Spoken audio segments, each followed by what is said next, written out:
Ala Mustafa Majid. Ma'lum. Haj amallari Arafadalik.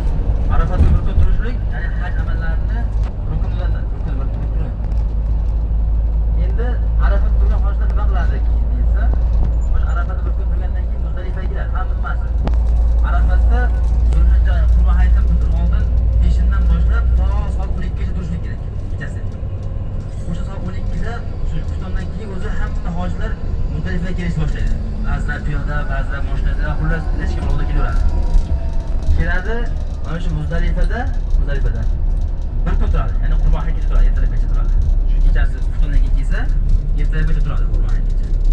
Va ular mana shu yerdan tosh teradi, tosh. Muzdalifa vodiysi tosh teradi. 41 tami, 43 tami tosh, 43 ta bo'lsa kerak. 43 tosh terib olib, undan keyin hayit kuni qurbonlarni so'yib, hamma hajlar qurbonlarni so'yib, ehromdan chiqadilar. Ehromdan chiqib, keyin mana shu jamoatga, ya'ni shayton turishgan bo'ladilar. Mana shu Muzdalifa vodiysi mana shu hozir. Mana hozir qarang, atrofimda toshlar turibdi, mana pastda mayda toshlar, kichkina toshlar. Pastda.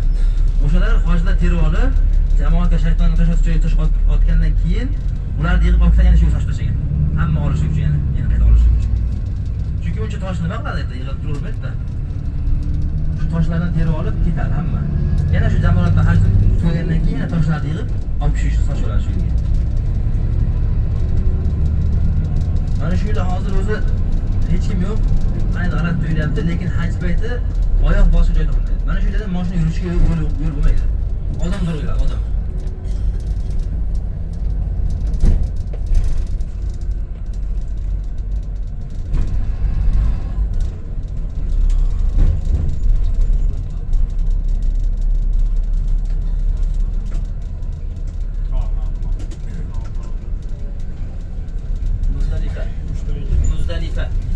Muzdalifa.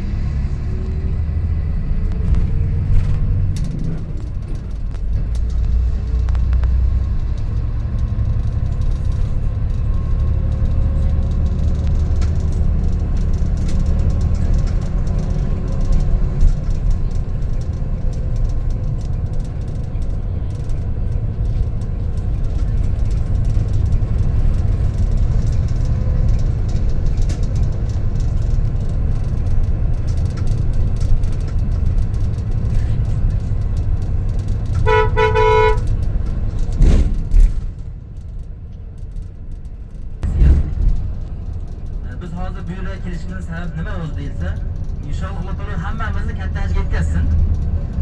Inshaalloh katta hajga kelgan paytimizda mana shu narsada bizga ma'lumot bo'lsin, bizga yangilik bo'lmasin. Kelganimizda nima qilishimizni bilmay qolmaylik deb kelyapmiz shu yerga. Bu yerlar Mino vodiysi. Bu yerda palatkalar bor. 3 kun turiladi, 3 kun. 3 kun turiladi. Va 3 kunda aytganimizdek boyagi Muzdalifadan kelib olgan toshlarni mana shu yerga turib har kuni borib jamoatga shayton tosh otishga otib kelaveradi. Otib yana qaytib keladi shu joyga. 3 kun Alloh taologa ibodat qilib, duo qiladi. Bandaning Alloh taologa eng xor bo'lgan holati mana shu bo'ladi. 3 kun ehromda bo'ladi, ehromda. Ehrom holatida bo'lmaydi, ehrom kiyimida bo'ladi 3 kun. Masalan, boshqa almashtirib yurmaydi. Yuvinadigan narsasi yo'q, deyarli yo'q bo'ladi shu cho'g'lar ichida. O'sha changda yotib, duo qilib, ibodat qilib turadi. Eng xor holatda. Biz Alloh taolaga qanchalik xor holatda ibodat qilsak, ibodatimiz shuncha qabul bo'ladi inshaalloh. Keyin hozir bu tomon chap tomonda naqa bor. Ibrohim alayhissalomga Alloh taolo buyuradi o'g'illarni so'yishligi. Hammani eshitganmiz. O'g'illar Ismoil alayhissalomni qurbonlik qilishni buyuriladi va Ibrohim alayhissalom o'g'illarni so'yaman degan paytda pichoq o'tmaydi. Keyin jannatga qo'yib tushiriladi. Buni eshitganmiz. Mana shu voqea mana shu yerda bo'ldi hozir ko'rsataman.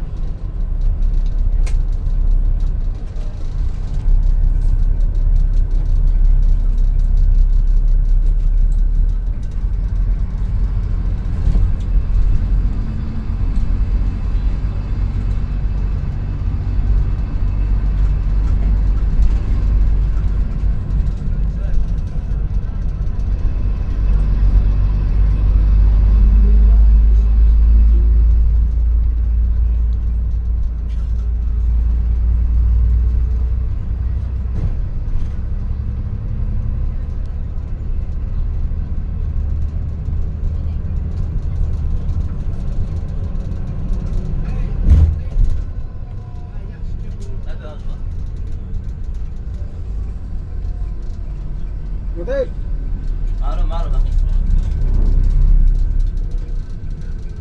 Agar chap tomonda ko'rinayotgan bo'lsa, bir ustunga o'xshagan joy bor, tog' ichida, minora. Agar ko'rinayotgan bo'lsa, quyoshga sal ko'rinmay turibdi. Boyaga Arafa tog'i ustida ko'rgan minoraga o'xshagan minora bor shu yerda. Ana shu minoraning joyida Ibrohim alayhissalom o'g'lini qurbon qilmoqchi bo'lgan. Ana shu joyda. Va Alloh taolo buyruq bilan, Alloh taolo izni bilan o'sha qurbonlikda pichoq o'tib qolgan. Eshitganmisan mana shu voqeani? Domlalar ko'p aytadi bizda. O'shadan keyin jannatga qo'yib tushirilgan. O'sha voqea mana shu yerda bo'lgan. Ya'ni biz bu yerlar hammasi tarixiy, dinga aloqasi bor joylar. Ya'ni muborak joylar hammasi. Huzurli joylar hammasi. Qaysi? Bularmi? Bular palatkalar. Bunda haj paytida aytdi-ku, Minoda 3 kun turiladi. Mana shu palatkaning tagida turiladi. Endi palatkaning tagida o'zi davlat tomonidan kelganlar bo'ladi-ku, O'zbekistondan keladi, hamma davlatdan kelganlar. O'shalar palatkalar tagida turadi. Alohida o'zlari kelganlar tashqarida turadi.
Joylari to'g'rimizda dumaloq ustunlar turibdi-ku, hojagalar.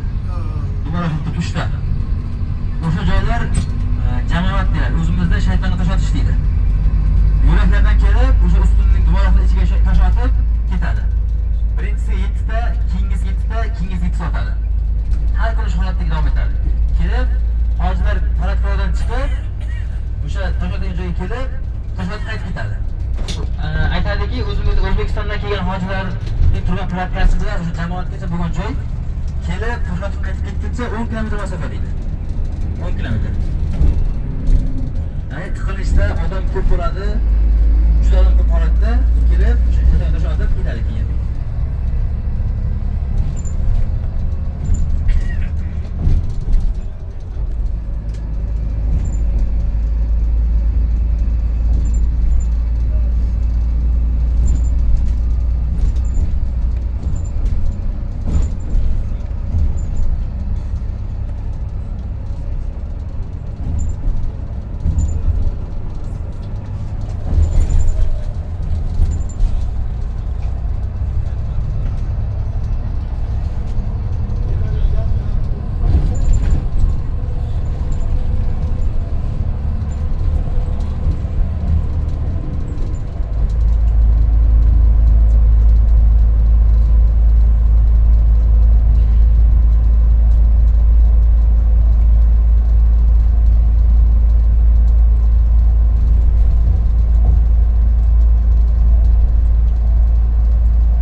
shu yerda mana shuni chap tomonda turklar qilardi-da.